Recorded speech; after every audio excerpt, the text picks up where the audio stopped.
جی میرا مولانا سے سوال یہ ہے کہ جو اہل کتاب ہے ان سے نکاح جائز ہے، اور نکاح جائز ہے کہ ان کو کلمہ پڑھایا جائے گا یا ان سے خطبہ دیا جائے گا؟ کیسے اگر ان کے ساتھ نکاح جائز ہے تو؟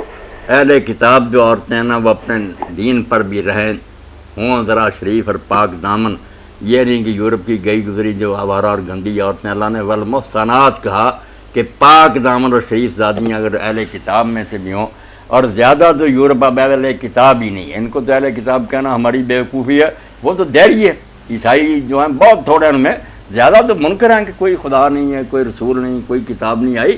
ان دہریوں کو ہم کیوں کرسچین گنتے ہیں؟ وہ کتابوں میں اگر لکھے جاتے ہیں عیسائی تو خواہ بخواہ وہ عیسائی نہیں، نہ وہ خدا رسول کو مانتے۔ یہ پاکستانی کے حوالے سے نہیں، سن لینا، جو عیسائی مانتا ہوگا کہ اللہ ہے، اس نے رسول بھی بھیجے ہیں، بے شک حضور کو نہ مانے وہ اہل کتاب ہوگا۔ جو اللہ پر ہی نہیں مان رہا وہ دہریہ جو اہل کتاب کیا ہونا اس نے؟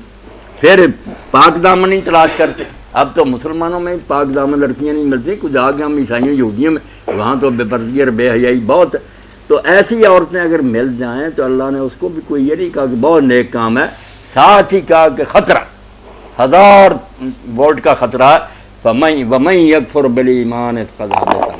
اللہ کہتا نکاح کی اجازت میں دیتا ہوں اگر کوئی مر ہی رہا محبت میں، مگر ہے خطرے کی بات اگر اس محبت میں پڑھ کر عورتی میں اس نے ایمان کی بجائے کفر اختیار کر لیا، عیسائی ہو گیا، تو اس کے دنیا اور آخرت میں سارے اعمال ضائع ہو گئے، تباہ۔ خطرے کا ساتھ اعلان تو کر رہی ہے کہ یہ کوئی آرام کی بات نہیں۔ باقی امتوں سے ان کو یہ فرق اس لیے دیا کہ کم از کم اللہ کو، قیامت کو، نبیوں کو تو مانتے ہیں۔ بالکل جو خالص کافر ہیں ان کے ساتھ تو سرے سے نکاح نہیں جائے جی۔